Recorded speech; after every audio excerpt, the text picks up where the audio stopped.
Bonsoir. Il est actuellement 22h28, je ne sais même plus lire, 22h28. J'espère que vous allez bien, j'espère que vous vous portez à merveille. Je ne devais pas faire ce genre de vidéo. Ce genre de vidéo ne devait pas du tout arriver sur la chaîne, même si bon, on l'avait fait pour Doctor Strange in the Multiverse of Madness avec mon superbe accent du Massachusetts. Mais là, bon, vous avez été beaucoup à me dire, frérot, regarde le TV spot, regarde le TV spot, regarde le TV spot. Je t'avoue qu'on est tellement proche de la chose que je sais que je vais regretter de fou de le regarder. Mais vous avez été tellement nombreux à m'en parler que ça me donne envie d'en parler pour le coup et de réagir à tout cela. Donc, ce qu'on va faire, c'est qu'on va totalement cliquer là-dessus et on va totalement regarder du coup ce TV spot qui dure quand même 1 minute 20, donc c'est quand même assez conséquent, sachant qu'en général les TV spots c'est plus 30 secondes. Là, bon, on est parti pour, je pense, de la qualité, parce que moi, ce film, je l'attends beaucoup, sachant que dimanche, normalement, je crois, qu'il y a une vidéo qui arrive concernant les craintes qui existent autour de ce projet Thor Love and Thunder. Je suis très, très, très, très, très hype. N'attendons pas plus de temps. Let's go. J'ai pas mis les sous-titres. Ok. J'avais vu, j'avais... je sais même plus parler.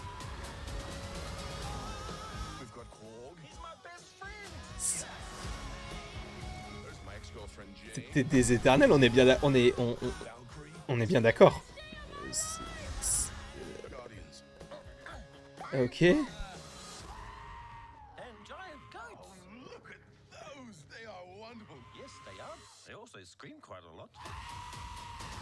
Bon, ça va pas plaire à tout le monde, je pense, ce genre de choses. Mais bon, on verra de toute façon. Ça, on avait déjà vu. Euh, ok, il nous fait une Jean-Claude Van Damme. Ok, ok, ok, ok, ok, ok, ok, ok, ok, ok, ok.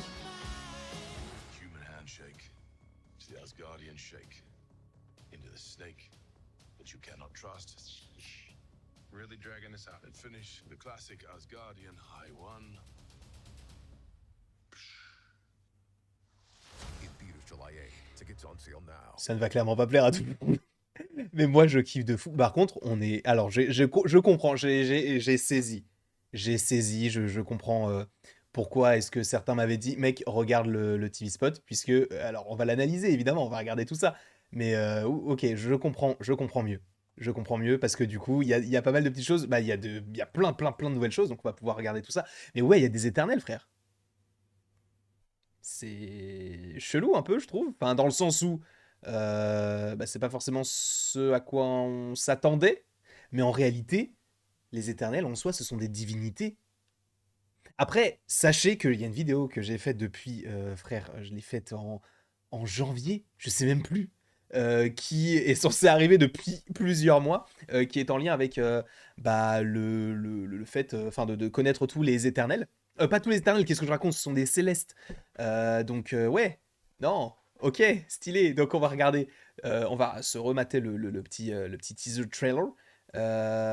Bon, on va essayer d'analyser ça. Bon, là, il y a la musique, etc. C'est pas très intéressant. Par contre, ça, c'est un peu étrange parce qu'on voit plein de personnes qui sont rassemblées devant une sorte de planète qui explose. Alors, est-ce qu'on est devant enfin, est-ce qu'on est sur la planète donc qui a détruit Gore au préalable, là où il met l'épée, etc. Parce que là, on voit que le sol est craquelé, on voit qu'on est dans l'espace, etc. Par contre, le fait est qu'il y ait énormément de gens ici.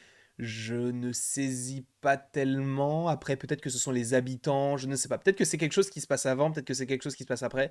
Là, il dit, il y a un maniaque, donc un foufou, un fou du volant, qui essaye de nous arrêter tous, de nous tuer tous. Voilà, c'est un peu le principe de toute façon de Gore, et donc on te le montre bien. Par contre, ce qui est très intéressant, c'est que Gore est devant, donc, enfin, est dans le temple, pardon, là où il y a donc la tête du tribunal vivant, le Watcher et les différents personnages qu'on avait déjà analysés du coup dans les précédentes vidéos au moment du premier trailer de Thor, premier véritable trailer, sachant que en réalité, il y a eu qu'un seul trailer de Thor.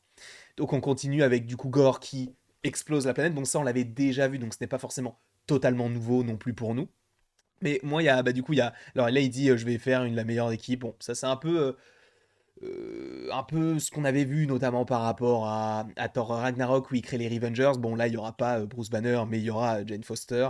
On semble être reparti sur la même équipe, sans Loki et sans les gardiens également. Du coup, bon, là, il a notamment son costume, donc juste, je suppose, juste après qu'il découvre Jane, puisque c'était le moment où il avait le casque un petit peu bizarre. En plus de ça, on voit que sa cape, elle est un petit peu abîmée, donc on comprend qu'il y a eu des affrontements avec d'autres. Peut-être que ce sont les Berserkers, donc ces créatures un petit peu sombres qui sont sous la tutelle du personnage de Gore. On verra bien cela en temps voulu. Donc là, on a Jane qui demande à Valkyrie si elle est armée, et donc là, évidemment, elle sort son épée bleue, qui est très stylée pour le coup et qui existe. Ceux qui aiment les Funko Pop, sachez qu'elle existe en Funko. C'est tout simplement la numéro 483 d'Avengers Endgame. Exclusivité Collector Corps, donc Amazon. Voilà, si vous voulez tout savoir. Donc là, on continue. Bon, là, on est clairement dans l'Olympe, puisque c'est le moment justement où il va être tout nu, etc. Par contre, là, vu qu'il a de l'or sous les pieds, j'ai l'impression que c'est le moment où ils vont partir. Et je dis ça, mais en fait, c'est totalement le cas, puisque, bon, là, c'est pas du tout le même endroit, etc. Mais là, donc, on a Grisdan et Grinsdan. Alors, je ne sais pas lequel est lequel exactement. Bon, là, on voit qu'il y a du public, donc peut-être que c'est juste une sorte de manège, entre guillemets, mais c'est pas vraiment un manège, puisque là, ils vont directement aller dans l'espace, donc ça m'étonnerait que Gontran, 14 ans, en voyage scolaire à New Asgard, se disent bon, tu sais quoi, on va aller sur la Lune. Non, clairement pas. Donc oui, ce qui m'intéresse, c'est ça. Par contre, ça, bah oui, ce sont des célestes, et ça me hype énorme. Enfin, en vrai, non, mais tu sais, c'est nul, parce que tu te dis, en réalité, oui, c'est cool, mais on les verra pas tant que ça. Alors, je les connais pas spécialement, ces deux-là.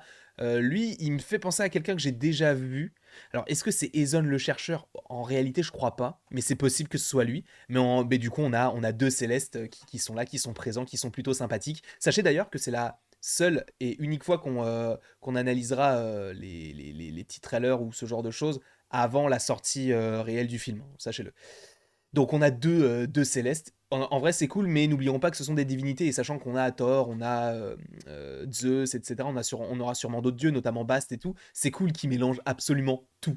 Et peut-être qu'on verrait Arishem, en vrai, je sais pas. Mais par contre, ce qui est hyper intéressant, c'est que là, ils ont une taille différente. Là où Arishem, il était beaucoup plus grand que la Terre, il était genre, on va dire, 5 fois plus grand que la Terre. Là, ceux-là, ils ont l'air de faire, je sais pas, bon, allez, une centaine de mètres, à peu près. Et encore, je suis gentil. Alors que Arishem, lui, il fait des milliers de kilomètres. Donc, est-ce que justement, ils peuvent réduire leur taille, sachant que je crois que dans les comics, ils peuvent le faire en réalité, déjà, ça peut te donner un indice sur ce qu'on pourrait voir par la suite dans Eternals 2, la façon dont on va explorer les célestes, par rapport au fait que oui, on peut les voir de manière cinématographique sans pour autant qu'ils soient tout le temps des géants. Ça, c'est archi intéressant pour le coup.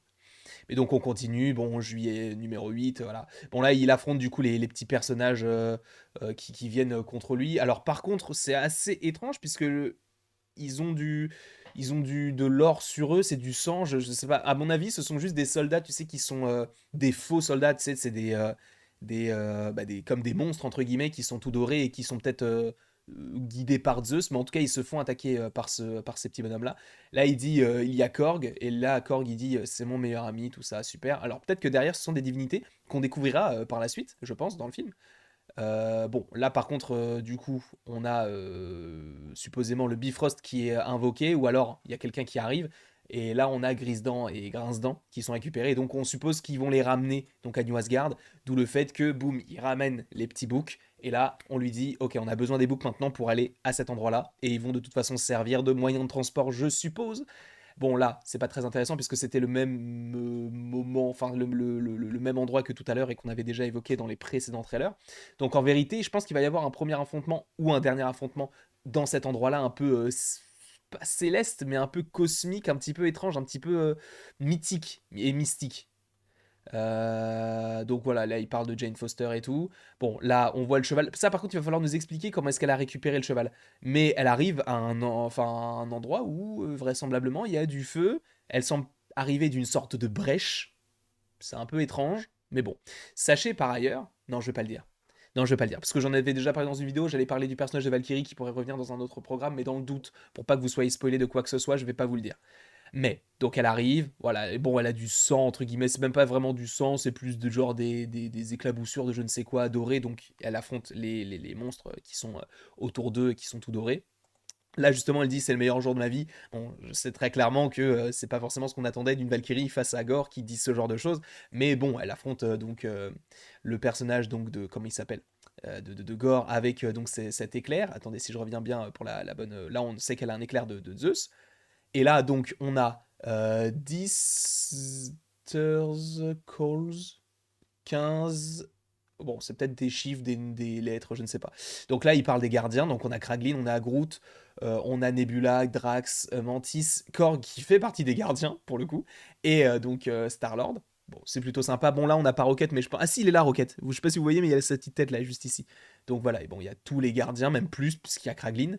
Mais bon, voilà. Donc là, il fait parler du coup ses petits potes, les gardiens, tout ça, c'est super.